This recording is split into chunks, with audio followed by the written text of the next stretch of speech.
Hello, I'm your host, Grayson Brulte. Welcome to another episode of SAE Tomorrow Today, a show about emerging technology and trends in mobility with leaders and innovators to make it all happen. On today's episode, we're absolutely honored to be joined by Brian Yutko, CEO, Wisk Aero. On today's episode, we discuss the development of Wisk eVTOL aircraft and the FAA certification process. We hope you enjoy this episode. Brian, welcome to the podcast. Thanks for having me on. It's great to have you here. Point blank, the future flight's autonomous. Wisk is building that future. Why autonomous? Why now? Well, why autonomous is really about safety and scalability. So the kinds of aircraft services that we're trying to build, we really intend to bring safe everyday flight to everyone, and that means operating at scale. And we think that the best way to operate at scale is to do so autonomously.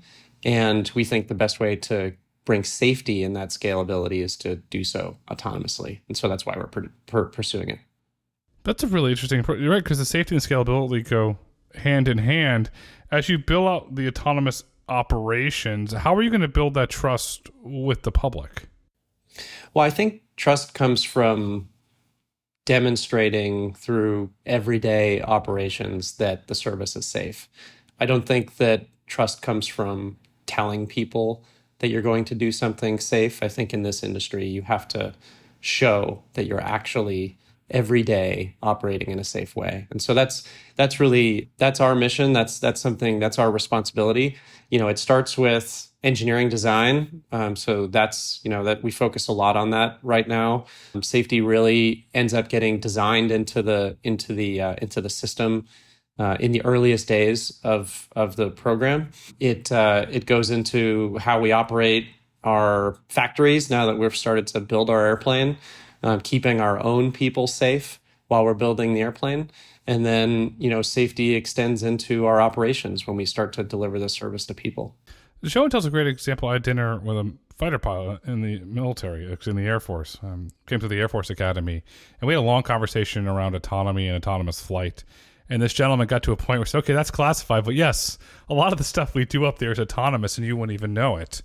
And he said there's such a level of trust that these highly trained pilots have with autonomy. And he said, frankly, I actually prefer it flying on autonomous flight.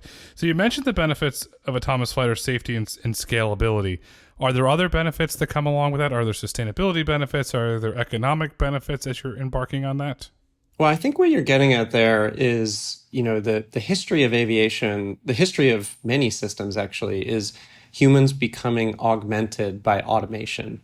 And a really important thing to understand about autonomy and robotics in general is that people don't go away in autonomous systems. They change what they're doing. And so obviously the example that you're giving there relates to someone who's experiencing or using increased automation in their jobs so that they can focus on higher level tasks.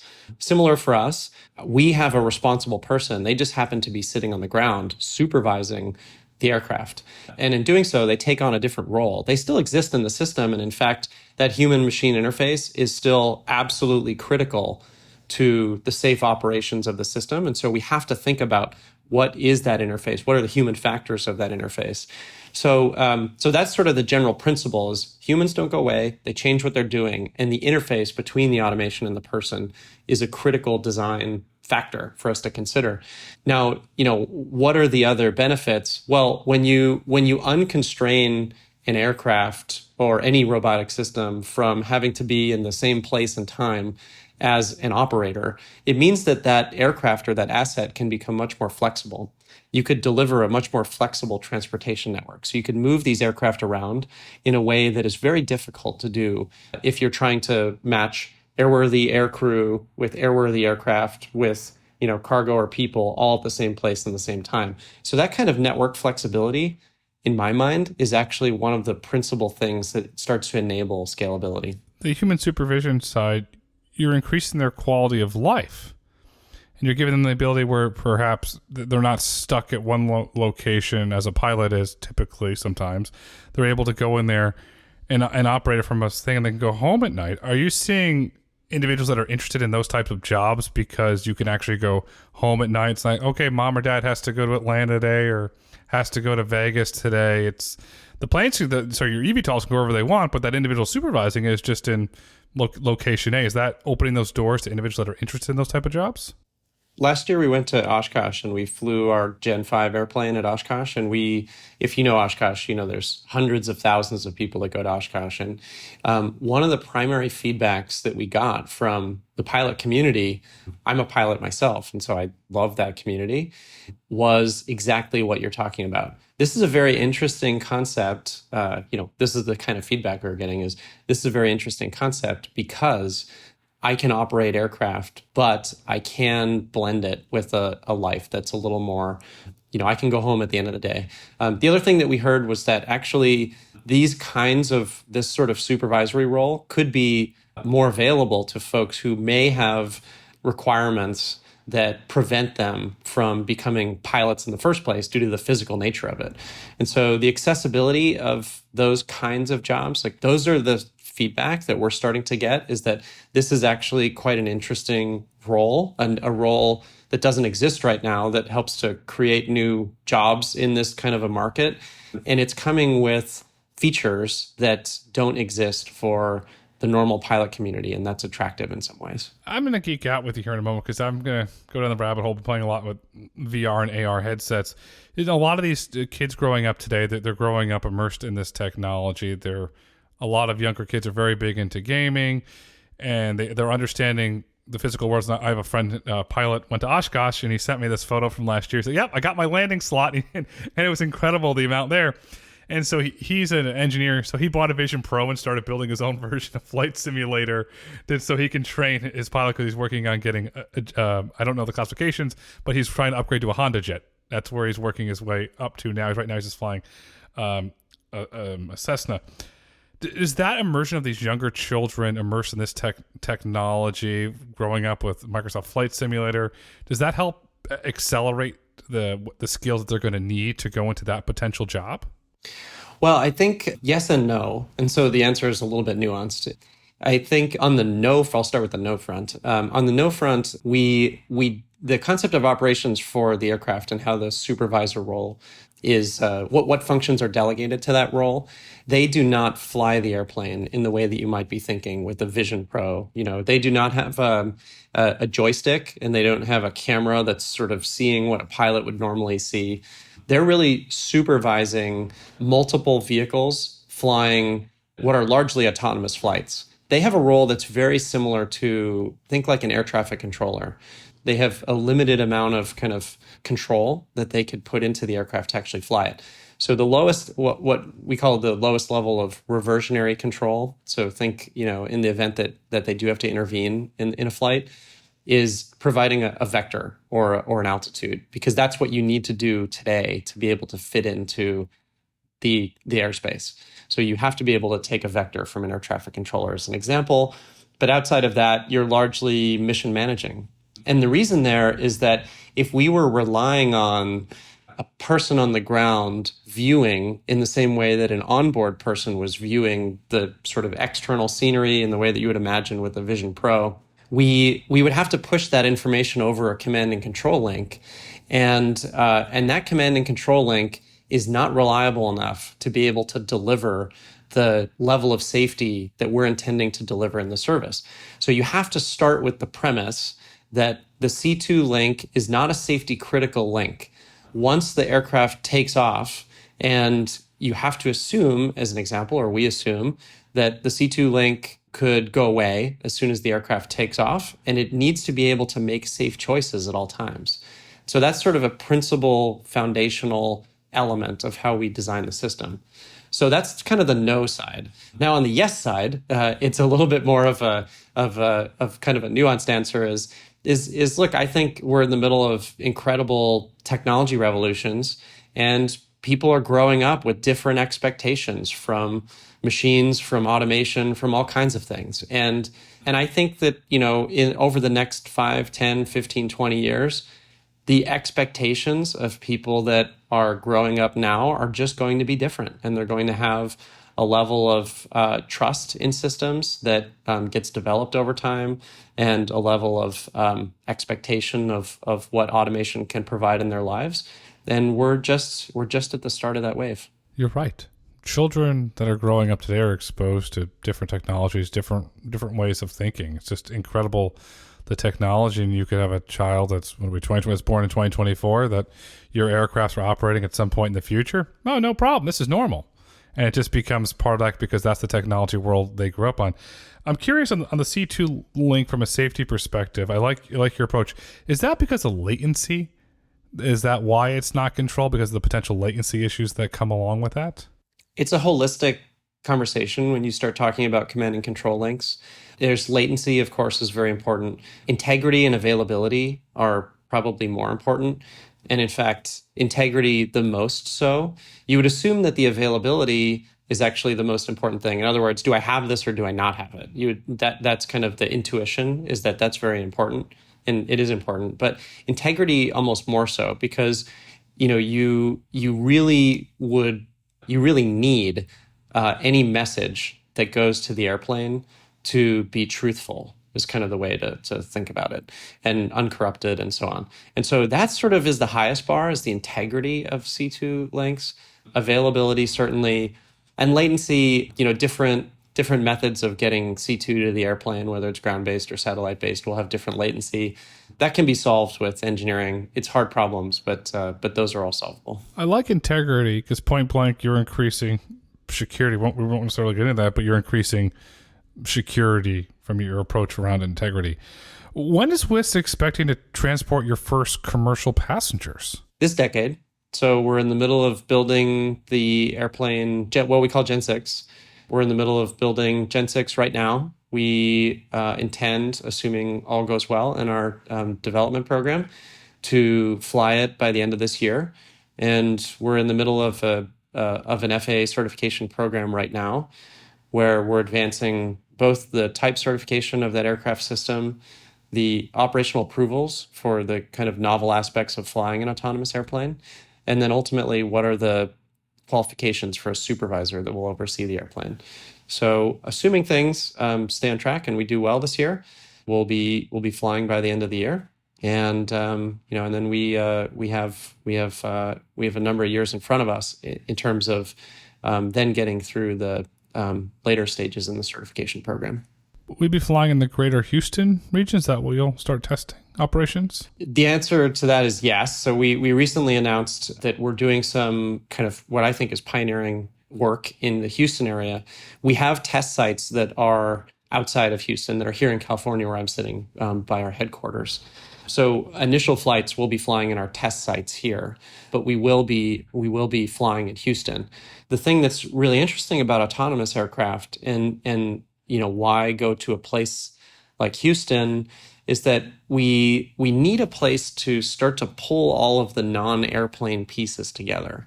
And autonomy is, especially in aviation, it's very tempting to get attracted to the airplane itself, but maybe a majority of the challenge is actually the things that are around the airplane.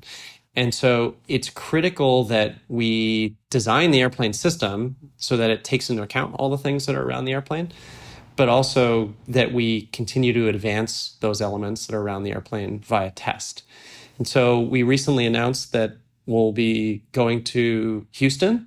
And what we're doing there is stitching together both the sort of the community aspects of this, the airport sides of this, the airspace sides of this, all the things we just talked about on C2 links, all the kind of ground-based operations, and really just holistically stitching together all of the non-airplane aspects of this program. Houston has it's a United hub at the George H.W. Bush airport there.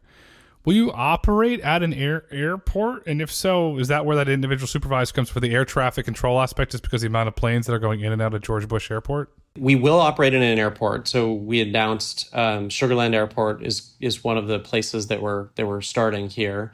And the rationale there is, well, the rationale is somewhat obvious. It's that starting in a place that already contends with airplanes is very valuable. And so I personally think that airport where one end of the trip is going to be starting or terminating at an airport will be the places where these kind of flights start. And so Sugar Land is a very good opportunity for that. Now, everywhere we are, not just in Houston, near some of the major airports or in any other community, we always have to legally and operationally fit into today's airspace. And so that means engaging with air traffic control. It means traffic deconfliction.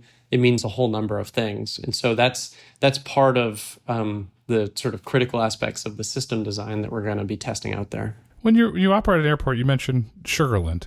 Does your team or your partners, do you have to upgrade any of the infrastructure, or can you use the pre-existing infrastructure that's already in place? Largely the pre-existing infrastructure, which is what makes the existing airport infrastructure so interesting, because it's, these are already secure areas that contend with airport operations. Now, we may have some minimal footprint of our own related to the aircraft and some of the systems, but largely we can operate off of an apron or some other controlled area. When you begin to commercialize operations, does anything have to change from a regulatory standpoint where you can charge a passenger for a paid ride? Well, things need to change from a regulatory So the key thing to understand on this question is that I like to think about this as kind of three legs in a stool. One is we need to certify the airplane. And the FAA has set out a process for certifying novel aircraft of this type. It's called 2117B. And we're working our way through that process now. Now, what we additionally need to contend with are the operational approvals to fly the aircraft. It is possible, as an example, to achieve type certification of the aircraft, but not have the operational approvals to fly the aircraft. And so what we also need to do is advance the waivers and exemptions for flying an uncrewed aircraft in today's airspace. And we're pursuing that in our narrow application. I like to think of it as a gondola, and you take the wire away, basically. And so it's trying to narrow the scope of what we need to contend with operationally so that those waivers and exemptions can be pursued in a safe way. Someday one could imagine rulemaking that's associated with such a thing. And I think, the US will get there, because I believe that this country will ultimately lead on safe integration of autonomous systems. But the first place to start is really with waivers and exemptions on that front. So those are really the kinds of things that are kind of front and center for establishing a service like this.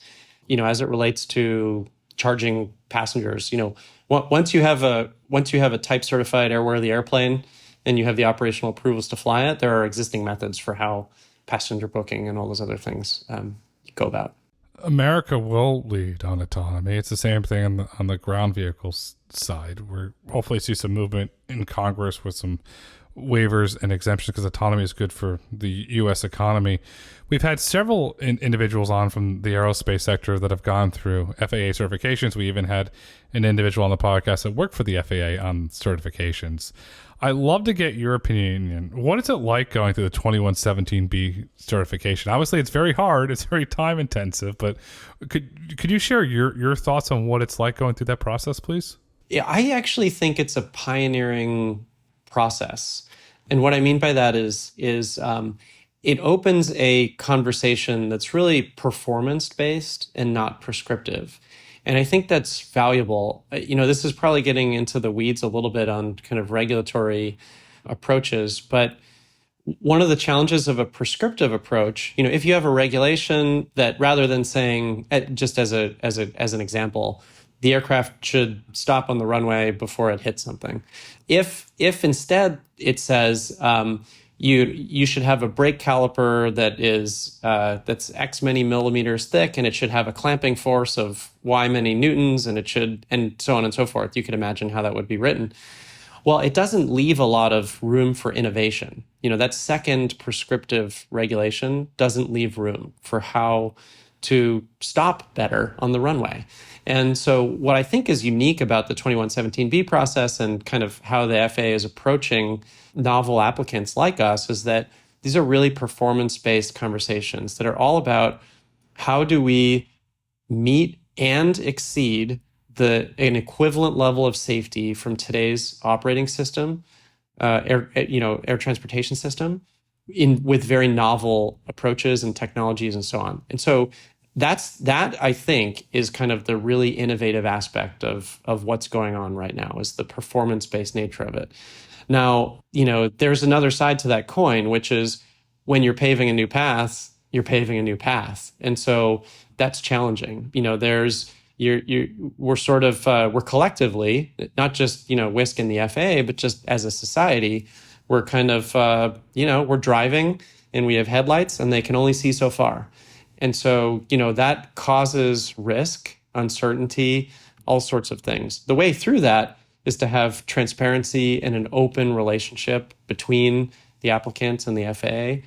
And, I've just, frankly, I have deep respect for the FAA and for the way that they've been approaching this. And we have a good relationship. And so my only position on the whole thing is that I think the performance-based mindset is a real enabler. And I think it'll be great if we could all stay there. Agree with that. What role does design play when you're going through the FAA certification? Is the FAA looking at the design of the aircraft, the redundancies, and various other aspects of the design? Well, the FAA looks at everything. It's and in a good way. The validation role, the role that the FAA plays in validating not just the design, because one would think, okay, what's being checked here is the suitability of the design. It actually starts with the suitability of the process. So, the first thing that gets checked is, are you using a process that can ultimately create a design that can, once created, can be used to show compliance to the FAA, for which the FAA then can find compliance. And so it's very holistic.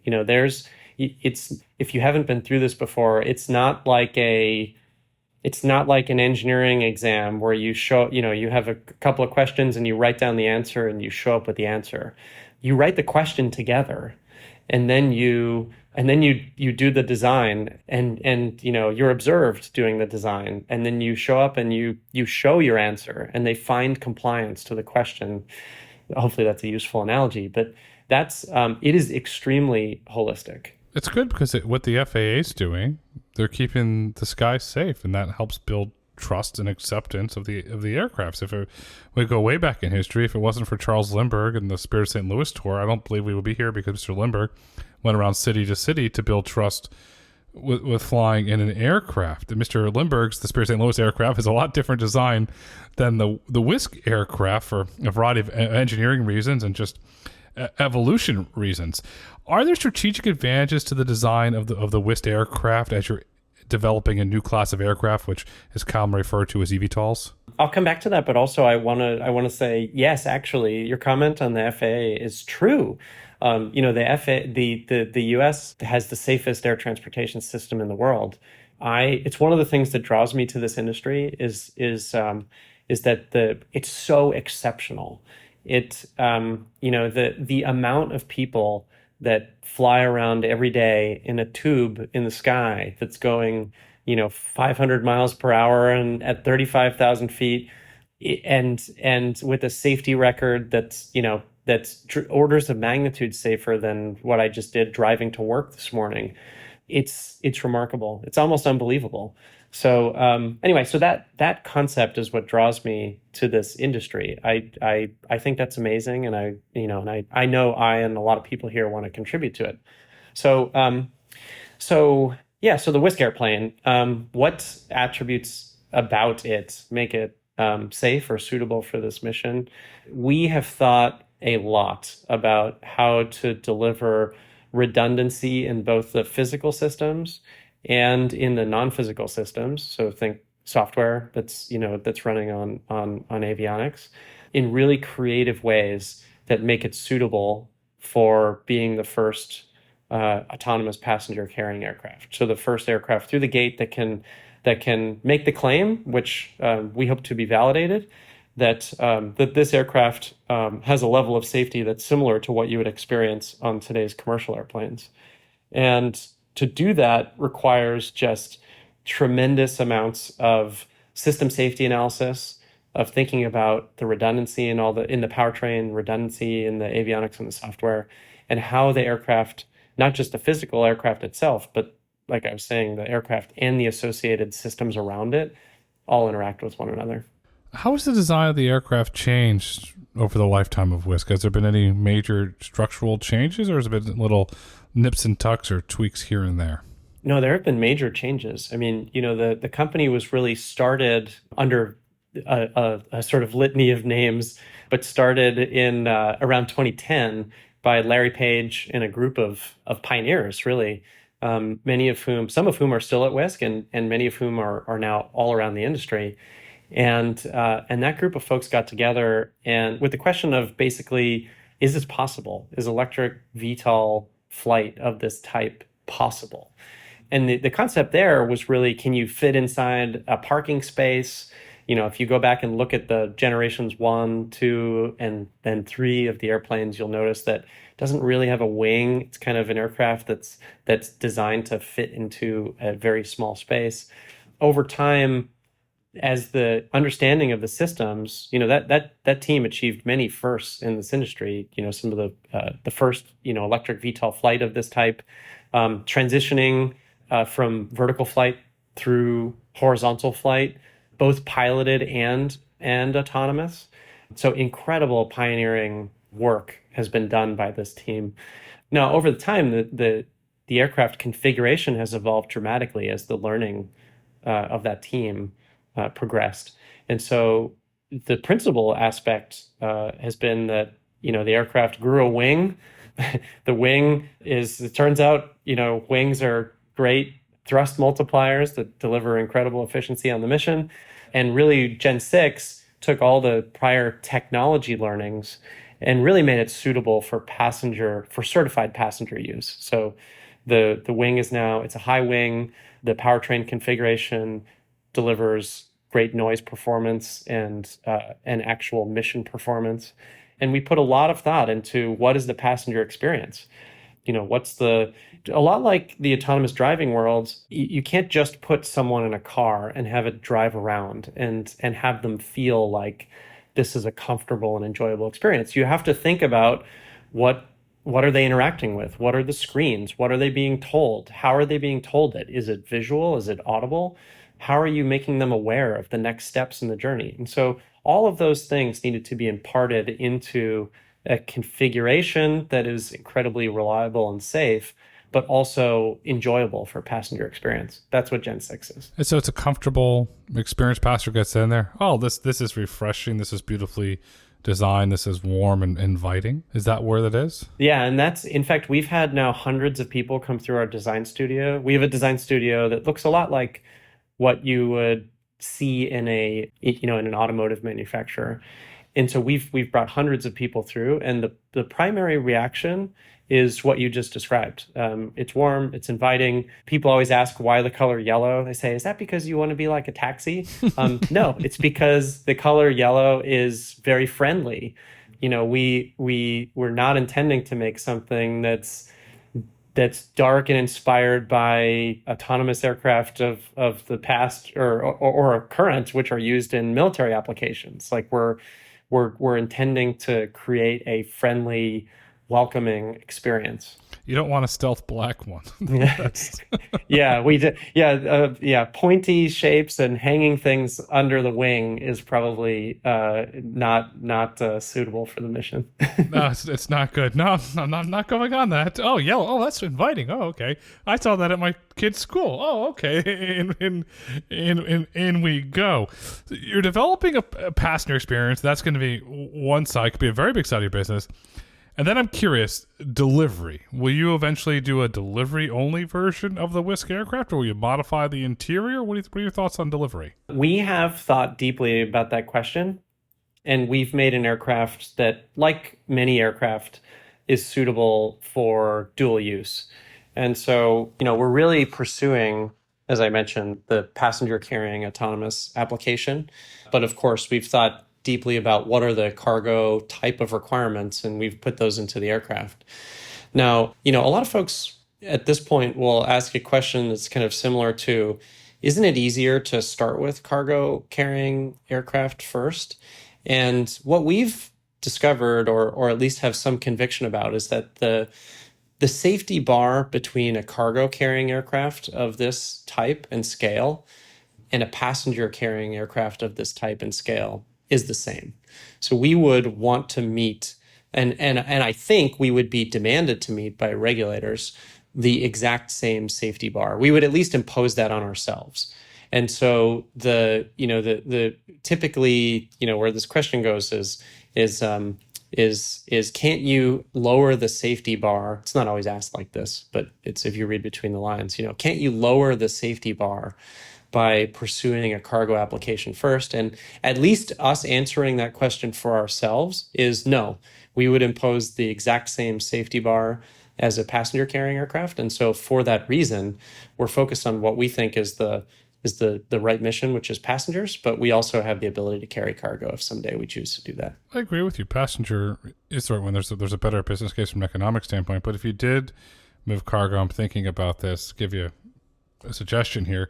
You move luggage between JFK and LaGuardia, or two airports that are close together where individuals are going from one airport to the other. You can, no pun intended, you can run a luggage taxi service back and forth to move the luggage. That's an idea if you ever did go into delivery. That's a airport to airport, short distance. But I like your approach there on passenger. From an industry-wide perspective, you're part of the eVTOL industry. How is the industry collectively preparing for the introduction and adoption of eVTOLs? Is it an industry-wide movement? How is everybody working together to do this? Well, I think, there's been tremendous progress. If you look at, a company who I deeply respect, Joby, who's just been really pioneering in this space for some time. They have a piloted aircraft, of course, but they're well down the certification pathway right now, and in fact, recently had their certification basis as part of the 2117B process published in the Federal Register, and so that as sort of an indicator of industry readiness, that says to me, very capable team, very capable company capability, for lack of a better word, and a regulatory process that's moving along. And so, I think what you're going to see here soon is the start of initial operations of these kinds of aircraft. And, they'll be piloted. And I think it's going to be amazing because at a minimum, I think that these aircraft will be safer than the aircraft that they're replacing, and they don't have any source emissions. So I think that's good for the world if we start replacing vertical aircraft with aircraft that are battery powered and that have lower noise and higher levels of safety. I think it's sort of rare that a technology comes by and is able to influence such significant dimensions in that kind of a way. And so anyway, so I think those are early indicators of success, and I root really hard for companies like Joby to achieve the mission. I think there's a couple of companies in Europe as well who are making good progress. I know Volocopter is trying to fly at the Olympics this year. I don't know about, if they'll achieve that or not, but I think if they do, it'll just be an incredible moment for the industry at large, because on a global stage, folks will start to see the benefits of these kinds of airplanes. I've actually met the Volocopter CEO and had dinner with him, and I agree with you from a global stage perspective. Anybody that's been to the Chagall Airport trying to get to downtown Paris, the traffic is horrendous. That's the nicest word I can use. It's very bad. It's very congested. So you could take any form of an eVTOL from the Chagall Airport to downtown. That's a game changer. But you highlighted to me the most important aspect of all this: noise pollution. When your aircraft and your peers you eliminate that noise pollution, that enhances the community. Not only are you making the environment cleaner from a sustainability point, you're making the life better on the ground for the individuals that live there. Do you think about noise a lot as you're developing the WISC aircraft and keeping the noise low because the positive benefits it's going to have on the ground of the individuals that you're flying over? Yeah, I think noise is one of the principal design attributes for an airplane like this. These aircraft simply need to have the right to operate in communities, and the right to operate comes from delivering a value proposition and being safe and all the other things that we talked about. But it also comes from not being a nuisance. And I think, a lot of the limitation of the small aircraft market over the years has come from being a nuisance. And like I said, I'm a pilot myself, and I understand though when communities say, I don't want leaded avgas being burned in my community. I don't want airplane noise around my community. I understand that.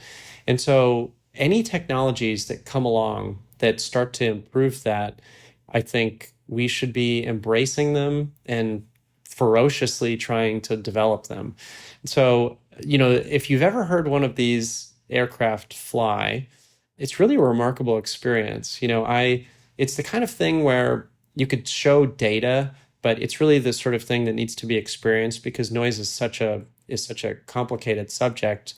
The frequency of the noise really matters a lot. And what I mean by that is, if you're familiar with a helicopter, the typical kind of wop wop sound of the blade spinning around versus what these kind of airplanes have a very kind of low kind of rumble almost, which is very different frequency. So even if you're at the same decibel level, which we're not, it sounds very different. The layperson way to think about this is you could hear these airplanes when they're taking off and landing, depending on how close you are. But when they're flying overhead, they're imperceptible. And that's kind of amazing to me that, we can create an airplane that can fly at a pretty low level and you could not hear it if it was flying directly over your head. That's special. There's no way to describe it. I live in a restricted airspace, so I never hear aircraft, but I have friends that live in non-restricted airspace, and the noise pollution. I'm like, why did you buy this house? It's really dramatic. And what you're going to do, as I said again, is special from a noise perspective. In your opinion, what is the future of Wisk? The future of Wisk? Well, the future of Wisk is we're going to design and build our airplane this year. We're going to fly it. We're going to certify it. And we're going to start to deliver the first autonomous passenger service to passengers. And then you're going to scale. That's what's going to happen. Yes, I agree.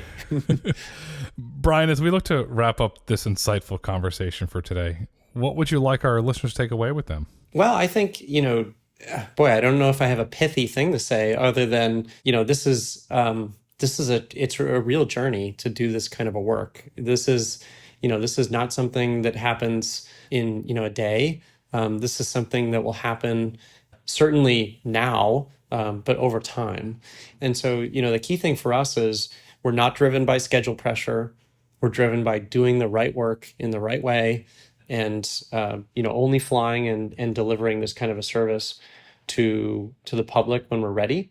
And we think we have a viewpoint on how we can do that this decade. And we're really excited to be on that mission. Wisk is doing it the right way. Today is tomorrow. Tomorrow is today. The future is Wisk. Brian, thank you so much for coming on SAE Tomorrow Today. Thanks for having me. Thank you for listening to SAE Tomorrow Today. If you've enjoyed this episode and would like to hear more, please kindly rate, review, and let us know what topics you'd like for us to explore next. Be sure to join us next week when we discuss artificial intelligence and how it is redefining the aerospace industry. SAE International makes no representations as to the accuracy of the information presented in this podcast. The information and opinions are for general information only. SAE International does not endorse, approve, recommend, or certify any information, product, process, service, or organization presented or mentioned in this podcast.